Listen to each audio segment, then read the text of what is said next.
Bismillahir Rahmanir Rahim, and Ya Ali Madad to all of you.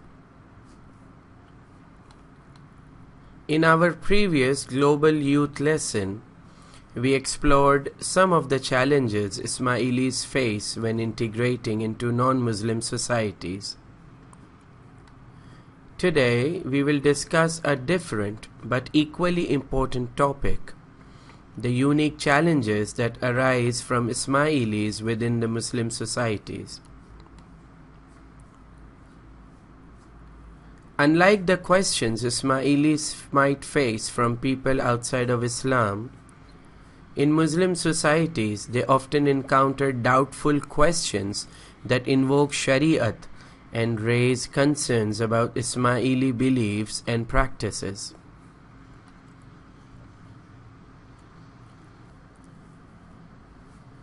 On March 12, 1976, the Seerat Conference was held in Karachi, and Mawlana Hazir Imam Salawatullahi alayhi was honored to preside it. This international conference brought together 172 scholars from 48 countries to discuss the life and teachings of the Prophet Muhammad, peace be upon him, and his progeny. Mawlana Hazir Imam Salawatullahi alayhi, in his presidential speech, said, I quote, "The Holy Prophet's life gives us every fundamental guideline that we require to resolve the problems as successfully as our human mind and intellects can visualize. His example of integrity, loyalty, honesty, generosity, both of means and of time, his solicitude for the poor, the weak and the sick, his steadfastness in friendship, his humility in success, his magnanimity in victory, his simplicity, his wisdom in conceiving new solutions for problems which could not be solved by traditional methods, without affecting the fundamental concepts of Islam. Surely all these are foundations which, correctly understood and sincerely interpreted, must enable us to conceive what should be a truly modern and dynamic Islamic society in the years ahead." Unquote. After the conference, however, some Muslims unfamiliar with Ismaili beliefs began to question the truthfulness of Ismailism. These questions were often based on misunderstandings of our practices and beliefs. For many Ismailis, especially those without deep knowledge of their faith, these doubts became difficult to address. This brings us to the next part of our lesson: how these doubts were responded to, specifically through the work of Allamah Nasir Saheb.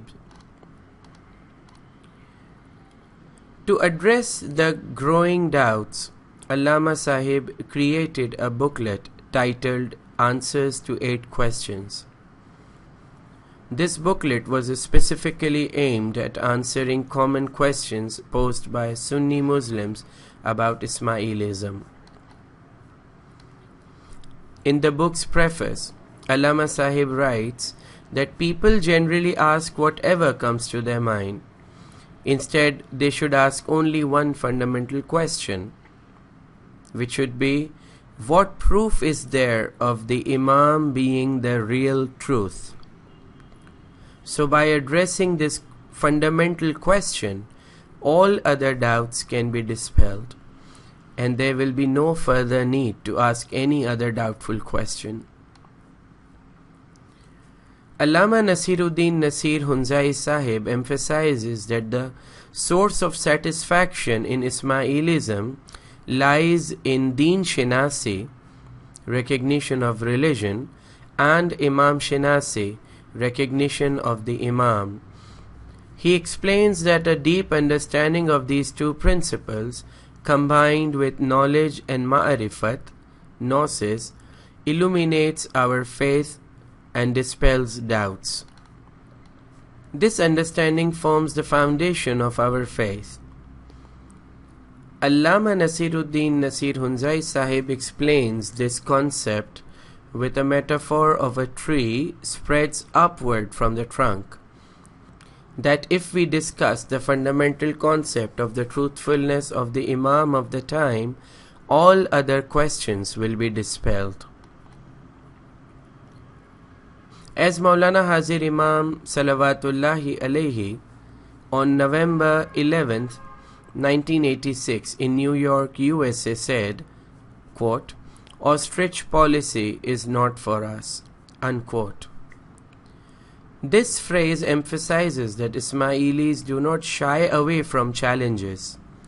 We address them directly, focusing on relevance to the present and constructiveness for the future. In conclusion, Allamah Nasiruddin Nasir Hunzai Sahib concludes the booklet's preface by emphasizing the importance of strengthening faith, especially among the younger generation. By providing clear answers, he hopes to dispel any doubts about the truthfulness of the Imam of the time and reinforce our belief in the enduring principles of Ismailism. In our next lesson, we will explore the 8 questions Allamah Sahib addressed in his booklet. Through these answers, we will deepen our understanding and clear any remaining misconceptions about Ismailism and the role of the Imam of the time. Thank you, and Ya Ali Madad.